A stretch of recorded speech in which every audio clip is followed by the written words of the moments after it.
I'm Matt Costello. I wrote the original story and the script for The Seventh Guest. That story didn't answer all the mysteries of who those people were, why they were there, what happened that night, and what horrors the house still had. We have a small sampling of what's in store for the game expansion below. Hope you enjoy it. From the back of the nightclub, this smoke-filled speakeasy more like an exclusive nightclub, with standing room only, bottles of champagne on each table. Transfixed patrons watched the man on stage, Brian Wynn, a magician. And so did Hamilton Temple. Temple studied Wynn as he spoke to the audience, setting up his final illusion. "A vanish," Wynn announced, "like no other." The younger magician's sly smile making him look as if he hid some amazing secret and was about to reveal it. Scanning that audience for, yes, a volunteer. Spying a hand way in the back, rising from the smoke that hung over the subterranean club. This time the volunteer, a man, walking bravely forward, looking a bit giddy as all volunteers do, taking a seat as Wynn made small jokes like, "Have you said your goodbyes? Owe someone here any money?" Though for anyone in this place, in this well-heeled crowd, well, money would never be an issue. Then Temple watched as Wynn, with a whipping movement of his arms, sent a large black sheet flying up and over to completely cover the seated volunteer. And then Wynn paused. Yes, Temple thought, so very theatrical, and the audience held its breath. "Prepare for a vanish like no other," the magician Brian Wynn had said, now standing so still, so solemn on the stage. And Temple, who had studied the best, from Houdini to Jarrow to even Aleister Crowley, watched as eagerly as any rube gawking at some sloppy sleight of hand at a state fair. "Prepare yourselves!" Then, as to make the illusion to come even more amazing, more incredible, the lights bathing the stage turned brighter, and Wynn reached over to the black cloth covering the man, grabbed it, and just held that grab tightly. And was it then that Hamilton Temple saw something different on the younger magician's face? His boyish smile giving way to a look of, what, concern, a grimace? More theatrics? And then, with a sudden, nearly violent jerk, the black sheet was whipped away, yanked off the volunteer, who was no longer there.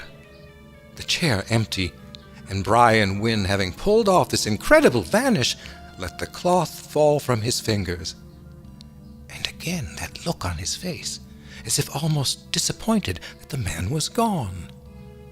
But then came the cheers, the crazed applause, people actually whistling, a reaction Hamilton Temple had never experienced, even when he'd performed at the 1902 World's Fair, a headliner there.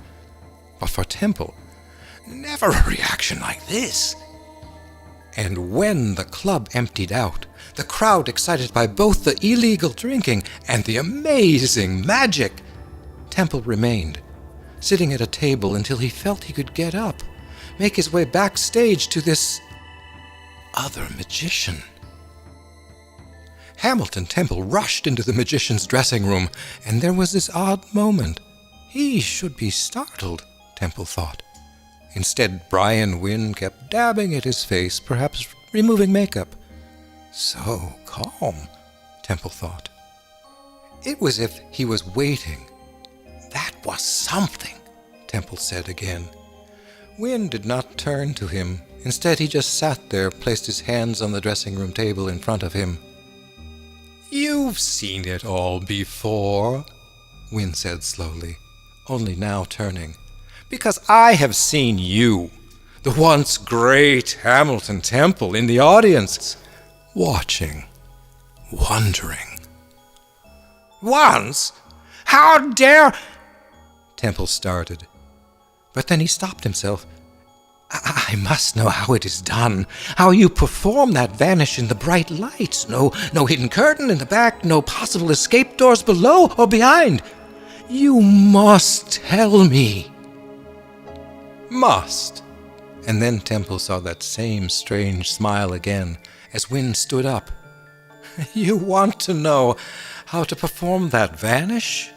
Whoosh, and someone disappears? You want that? Temple nodded. Yes, I will pay, do anything. My act has to have it. Anything. And Wynne took a step, the younger magician nearly a foot taller than Temple, looking down at him. Anything? Think that was what I heard. Then why, certainly. That smile broadening. I will, teach it to you. It will be yours. The man's smile faded, just as it was mine. Was, Temple thought. That word sounding out of place, wrong. Was? And then, as Temple stood in the cold, narrow room, he listened as he learned how the illusion was done, what really happened, and God! What a terrible mistake he had just made in asking that classic question. How did you do that?